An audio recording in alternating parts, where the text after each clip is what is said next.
اعوذ باللہ من الشیطان الرجیم بسم اللہ الرحمن الرحیم with the name of Allah, the Rahman, the Rahim, who is the most merciful, beneficial, beneficent to his creature and the sustainer of this universe. Dear students, آج کا ہمارا ٹاپک ہے identification of kinds of sentences.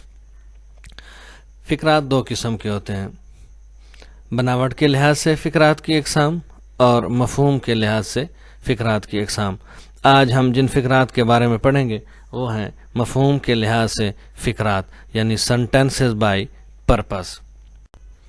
First of all, we will look at the types of sentences according to its meaning.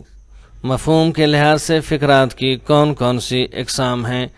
سب سے پہلے declarative sentences. Such type of sentences are used to make a statement. یہ وہ فقرات ہوتے ہیں جو کسی بات کو بیان کرنے کے لیے استعمال کیے جاتے ہیں، اور ان کے فائنل میں آخر میں جو پنکچویشن مارک استعمال ہوتا ہے وہ ہے full stop. For example I am a student. ان فقرات میں اگلی قسم جو ہے وہ ہے interrogative sentences and these are used to ask a question. یہ فقرات سوال پوچھنے کے لیے استعمال ہوتے ہیں اور ان کے آخر میں sign of interrogation آتا ہے. Are you a student is the example of interrogative sentences. The next one is imperative sentences. These sentences are used to give a command, request and forbid. یہ فقرات حکم، درخواست اور کسی کام سے منع کرنے کے لیے استعمال ہوتے ہیں. For example learn the lesson. یہ ایک حکمیہ فقرہ ہے، اس میں سبق کو یاد کرنے کا حکم دیا گیا ہے. ان فقرات کے آخر میں فل سٹاپ آتا ہے اور سم ٹائم ایکسکلیمیٹری سمبل بھی آتی ہیں، سائن آف ایکسکلیمیشن بھی آ جاتی ہیں. And the last one is exclamatory sentences. These sentences are used to form an expression to express the strong emotions. شدید جذبات کے اظہار کے لیے استعمال کیے جاتے ہیں. یہ فقرات خوشی، غمی اور تعجب کا اظہار کرنے کے لیے استعمال کیے جاتے ہیں یہ فقرات، اور ان کے آخر میں سائن آف ایکسکلیمیشن آتا ہے. اور اس کی ایک ایگزامپل ہے how clever she is. At the end sign of exclamation is given. Identification and example of declarative sentences. یہ وہ فقرات ہیں جن کے شروع میں ناؤن یا پروناؤن آتا ہے اور فقرے کے آخر میں فل سٹاپ آتا ہے. I am a student اس کی ایک ایگزامپل ہے. فقرے کے آغاز میں پروناؤن آیا ہے اور آخر میں فل سٹاپ. اس کی ایگزامپلس دیکھتے ہیں. My father started a business. Very much in the beginning of the sentence pronoun noun استعمال ہوا ہے اور آخر میں فل stop. The second one example is Munib is a good boy. اس فقرے میں منیب جو ہے ایک ناؤن ہے اور فقرے کے آخر میں فل سٹاپ آیا ہے. The next example is he arrested the thief. انہوں نے چور کو پکڑ لیا. He is a pronoun and at the end full stop is given. And the fourth example is she teaches well in the class. وہ class میں بہت اچھا پڑھاتی ہیں. She is a pronoun اور فقرے کے آخر میں فل سٹاپ لگایا گیا. ان کو آئیڈینٹیفائی کرنے کے لیے دو چیزوں کا خیال رکھنا ضروری ہے کہ فقرے کے شروع میں ناؤن ہو یا پروناؤن ہو اور آخر میں فل سٹاپ دیا گیا ہو. تو ہم جو ہے امتحان میں سوال عمومی طور پر اس طرح سے پوچھے جاتے ہیں. فقرے کو لکھا جاتا ہے اور ذیل میں مختلف ٹائپس آف سینٹینسز ان کے نام لکھ دیے جاتے ہیں اور ان میں سے کسی ایک کو ٹیک کرنا ہوتا ہے کہ اس فقرے کو پڑھنے کے بعد آپ اندازہ لگائیں کہ یہ فقرے کی کون سی کائنڈ کے ساتھ تعلق رکھتے ہیں. ٹائپس آف ڈیکلریٹو سینٹینسز کی بھی دو قسمیں ہیں، assertive sentences, affirmative sentences. And the next one is negative sentences. Declarative sentences میں assertive اور affirmative sentences same کیٹیگری سے بلانگ رکھتے ہیں، جبکہ negative sentences وہ ہوتے ہیں جن میں نفی پائی جاتی ہے. Examples of negative sentences are. ان فقرات کے شروع میں ناؤن پروناؤن آتا ہے، helping verb کے بعد not اور پھر اس کے بعد ورب آتا ہے. لاسٹ میں اس کے فل سٹاپ آتا ہے. I am not a student اس کی ایک ایگزامپل ہے. اب دیکھیں I ایک پروناؤن ہے, اس کے بعد ہیلپنگ ورب ایم اور بطور یہاں پہ ورب استعمال ہوا ہے, اس کے بعد ناٹ آیا ہے. تو اس ناٹ سے ہم اندازہ لگائیں گے کہ نیگیٹو کیٹیگری سے بلانگ کرتا ہے. Some more examples are there. I am not a doctor. I am not a doctor. Very much in the beginning of the sentence pronoun is given, اس کے بعد helping verb ہے, not ہے, اس کے بعد باقی فکرے کا حصہ ہے اور آخر میں full stop ہے. The second example is she does not cook meal. She does not cook meal اور آخر میں full stop فکرے کے شروع میں pronoun استعمال ہوا ہے. The third example is he is not singing a song. He is not singing a song. And last example, Moiz has not done his work. Moiz نے اپنا کام نہیں کیا. ان چاروں مثالوں میں آپ دیکھیں کہ فکرے کے شروع میں ناؤن ہے یا pronoun ہے اور اس کے بعد ہیلپنگ ورب کے بعد ناٹ لگایا گیا ہے, اس کے بعد ورب استعمال ہوئے ہیں اور فکرے کے آخر میں فل سٹاپ آیا ہے. یہ وہ سمبلز ہیں جن سے ہم اندازہ لگا سکتے ہیں کہ یہ فکرات جو ہیں وہ نیگیٹو سینٹینسز کی کیٹیگری سے بلانگ کرتے ہیں. انٹیروگیٹو سینٹینسز جیسا کہ میں پہلے بتا چکا ہوں کہ are used to ask questions. یہ فکرات دو قسم کے ہوتے ہیں, ہیلپنگ ورب سے شروع ہوتے ہیں یا پھر کوشچن ورڈ سے شروع ہوتے ہیں جن کو WH ورڈ بھی کہتے ہیں اور ان کے آخر میں سائن آف انٹیروگیشن آتا ہے. ہمارے سامنے ایک ایگزامپل ہے, اس کو دیکھنے کے بعد کچھ مزید ایگزامپلز کے اوپر ہم نظر ڈالیں گے. Who are you, who is a question word اور آخر میں سائن آف انٹیروگیشن آیا ہے. ان دونوں چیزوں سے ہم اندازہ لگائیں گے کہ یہ فکرہ انٹیروگیٹو سینٹینسز کی کیٹیگری سے بلانگ کرتا ہے. For example, do you like apple. Do helping ورب ہے, اس کے بعد ناؤن یا پروناؤن ہے اور at the end sign of interrogation is given. The next example is that he went to the zoo. آخر میں سائن آف انٹیروگیشن اور فکرے کے شروع میں ہیلپنگ ورب. کوشچن ورڈ تیسری ایگزامپل میں فکرے کے شروع میں استعمال کیا ہے. What is aim of your life. آپ کی زندگی کا مقصد کیا ہے. شروع میں کوشچن ورڈ اور آخر میں sign of interrogation. And last example is where do you live. آپ کہاں رہتے ہیں. ان چاروں سوالوں میں جو ہے وہ کوشچن پوچھے گئے ہیں. پہلے وہ سینٹینسز جو ہے ان میں ہیلپنگ ورب سے شروع ہوئے ہیں فکرے, جبکہ last example both examples are beginning with question word اور ان کے آخر میں سائن آف انٹیروگیشن. ان دو علامتوں سے ہم گیس کر سکیں گے کہ یہ فکرہ جو ہے وہ انٹیروگیٹو سینٹینسز کرتا ہے. اس کے بعد آتا ہے امپیریٹو سینٹینسز.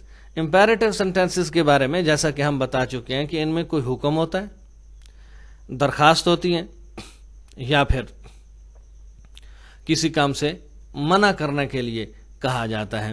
یہ ہمیشہ ورب سے شروع ہوتے ہیں اور آخر میں ان کے فل سٹاپ آتا ہے. سم ٹائم ایسا ہوتا ہے کہ اس کے آخر میں ایکسکلیمیشن مارک آتا ہے, لیکن میکسیمم فکرات جو ہیں وہ ان کے آخر میں فل سٹاپ آتا ہے. فار ایگزامپل, نمبر 1 ورب سے شروع ہوگا فکرہ جیسا کہ ویٹ فار می. ویٹ ورب ہے اور آخر میں فل سٹاپ ہے. دوسرے جو نمبر پہ دیا گیا ہے ڈو ناٹ سے شروع ہوگا اور ورب اس کے بعد آئے گا. اس میں کسی کام سے منع کرنے کے لیے ہم جب کہتے ہیں do not tell a lie is the example of this. Please give me a glass of water. یہ دو قسم کے فکرے ہوتے ہیں. بعض اوقات فکرے کے شروع میں پلیز آ جاتا ہے یا بعض اوقات فکرے کے آخر میں پلیز آتا ہے. تو ان فکرے کے آخر میں پلیز جو ہے اس کے بعد فل سٹاپ آتا ہے. چوتھے نمبر پہ ایسا ہے کہ بہت شاذ و نادر ایسا ہوتا ہے, کم ہی ایسے فکرے ہوتے ہیں جو امپیریٹو کیٹیگری سے بلانگ کرتے ہیں اور ان کے آخر میں ایکسکلیمیشن مارک آئے. Example, do your duty. Do ایک ورب ہے اور آخر میں فل سٹاپ آیا ہے. The second one is stop writing. اس جو چار ہم نے کیٹیگریز بتائی ہیں امپیریٹو سینٹینسز کو ریکگنائز کرنے کے لیے, آئیڈینٹیفائی کرنے کے لیے, ہر کی جو ہے وہ تقریباً دو ایگزامپلز ہم دے رہے ہیں. The next one is take these books. ان کتابوں. اب یہ تینوں فقرات جو ہے ان کے شروع میں ورب ہے اور آخر میں فل سٹاپ ہے، جس سے ہم اندازہ لگائیں گے کہ یہ فقرات جو ہے وہ امپیریٹو سینٹینسز کرتے ہیں. The next example is do not tell a لائی. کسی کام سے منع کرنے کے لیے ڈو ناٹ کا ہم جو ہے وہ استعمال کرتے ہیں، اور یہ فقرے کے شروع میں آتا ہے ڈو ناٹ ٹیل اے لائی. ڈو ناٹ گو دیئر، ادھر مت جائیے، ہم نے وہاں پہ جانے سے منع کیا ہے. تو فقرات کے شروع میں ڈو ناٹ اور اس کے فوراً بعد ورب آیا. Please give me a glass of water, درخواست کی گئی ہے، پلیز شروع میں لگایا گیا ہے اور اس کے بعد ورب ہے اور باقی فقرہ بعد میں ہے. اگلی example go with me please, میرے ساتھ جائیے پلیز. اس فقرے میں ورب سے فقرہ شروع ہو رہا ہے اور آخر میں پلیز لگا کے فل سٹاپ لگایا گیا ہے. تو یہ بھی جو ہے امپیریٹو سینٹینسز سے بلانگ کرتے ہیں. گیٹ آؤٹ، جب ہم کسی کو سختی سے جو ہے حکم دیتے ہیں تو اس ایسے فقرات کے آخر میں ایکسکلیمیشن مارک آتا ہے، فقرے کے شروع میں جو ہے وہ ورب ہی آتا ہے، جس وجہ سے ہم جو ہے ان کو ہم امپیریٹو سینٹینسز کی کیٹیگری میں شامل کرتے ہیں. The last example is move out of my way, میرے راستے سے ہٹ جائیے. اس میں بھی آپ نے اس کو حکم دینا تحکمانہ انداز استعمال کیا گیا ہے، جس کے بعد ہم نے ایکسکلیمیشن لگایا گیا، مارک لگایا ہے. تو یہ ہیں وہ اگزامپلز جن سے ہم اندازہ لگا سکیں گے کہ ہم جو ہے وہ یہ فقرات امپیریٹو سینٹینسز سے بلانگ کرتے ہیں. یہ تمام فقرات جو ہے ان کی ایگزامپلز ہم نے. اور آخر میں ہے ایکسکلیمیٹری سینٹینسز. یہ وہ فقرات ہوتے ہیں جن میں ہم شدید جذبات کا اظہار کرتے ہیں. شروع میں ایکسکلیمیٹری ورڈ لگتا ہے اور آخر میں ایکسکلیمیشن مارک آتا ہے، جس کی جو ہے وہ ایک example hurrah we have won the match, اس طرح کی ایگزامپل جو ہے اس کی دیکھنے میں آتی ہے. دا سیکنڈ ون وٹ آ اور وٹ این سے فقرات شروع ہوتے ہیں اور آخر میں سائن آف ایکسکلیمیشن آتا ہے. مثال کے طور پر وٹ آ بیوٹیفل ڈیلیوری، کتنی خوبصورت بال پھینکی گئی ہے. تیسرے نمبر پہ ہے وٹ پلس پلورل اور ابسٹریکٹ ناؤن. اوپر والے فقرے میں وٹ آ اور وٹ این کے بعد فوراً جو ہے جو ناؤن استعمال ہوگا وہ سنگولر ناؤن استعمال ہوگا، جبکہ درج ذیل فقرات میں یہ جو وٹ سے شروع ہوں گے ان کے بعد ابسٹریکٹ ناؤن آئے گا یا پلورل جو ہے وہ ناؤن آئے گا. ہاؤ آر ہاؤ مچ سے فقرات how clever she is, how much intelligent he is. یہ وہ ایگزامپلز ہیں جن یہ فقرات ہاؤ اور ہاؤ مچ سے شروع ہوں گے، آخر میں سائن آف ایکسکلیمیشن، اور اس ایکسکلیمیشن مارک کی وجہ سے اور ہاؤ مچ کی وجہ سے ہم فقرات کو پہچان سکیں گے کہ ہم یہ فقرات جو ہے وہ ایکسکلیمیٹری سینٹینسز سے کرتے ہیں. آئیے ان کی کچھ ایگزامپلز ہمارے سامنے موجود ہیں. Good we go now, we can go now. اچھا اب ہم چلتے ہیں. گڈ خوشی کا تاثر ہے اور آخر میں سائن آف ایکسکلیمیشن ہے. الیس مائی فادر ہیز ڈائیڈ، افسوس کہ میرا باپ فوت ہو گیا. اکثر ہمارے ہاں جو ہے وہ ان ایکسکلیمیٹری ورڈ کے فوراً بعد جو ہے سائن آف ایکسکلیمیشن، بٹ جو ہے وہ کچھ گرامرز میں ایسا ہے کہ ایکسکلیمیٹری ورڈ کے بعد کوما اور فقرے کے آخر میں سائن آف ایکسکلیمیشن مارک لگایا گیا ہے. واٹ اے ہارریبل ڈے، اب واٹ آ کے فوراً بعد جو ناؤن استعمال ہوا ہے وہ یا ابسٹریکٹ ناؤن استعمال ہوا ہے تو وہ سنگولر ہے اور آخر میں sign of exclamation. What an informative novel it is, what an informative novel it is. What an یہ بھی جو ہے فقرات بلانگ کرتے ہیں امپیریٹیو ایکسکلیمیٹری سینٹینسز سے بلانگ کرتے ہیں. واٹ فولز، واٹ کے بعد اگر اے اور این آئے تو اس کے بعد سنگولر لگتا ہے، جبکہ واٹ کے بعد اگر کچھ نہ آئے تو اس کے فوراً بعد پلورل ناؤن استعمال ہوتا ہے اور آخر میں sign of exclamation. How warm the weather is, کتنا گرم موسم ہے. ہاؤ وارم اور آخر میں سائن آف ایکسکلیمیشن ہے. How much clever she is, اس فقرات میں تعجب کا ان فقرات میں تعجب کا اظہار کیا گیا ہے کہ ہاؤ مچ کلیور شی از، وہ کتنی ذہین ہے، چالاک ہے، اور آخر میں سائن آف ایکسکلیمیشن. یہ جو ریڈ کلرڈ ورڈ ہے یہ فقرہ کے شروع میں ہے اور آخر میں سائن آف ایکسکلیمیشن ہو تو اس ایکسکلیمیشن سائن آف ایکسکلیمیشن اور ان ورڈز کو دیکھ کر ہم اندازہ لگا سکیں گے کہ یہ فقرات جو ہیں وہ ایکسکلیمیٹری سینٹینسز سے بلانگ کرتے ہیں. If you like our videos, please subscribe our YouTube channel and do not forget to press the bell icon so that you may get the notifications of our upcoming video. Thanks for being with us and wait for the next videos. Allah Hafiz.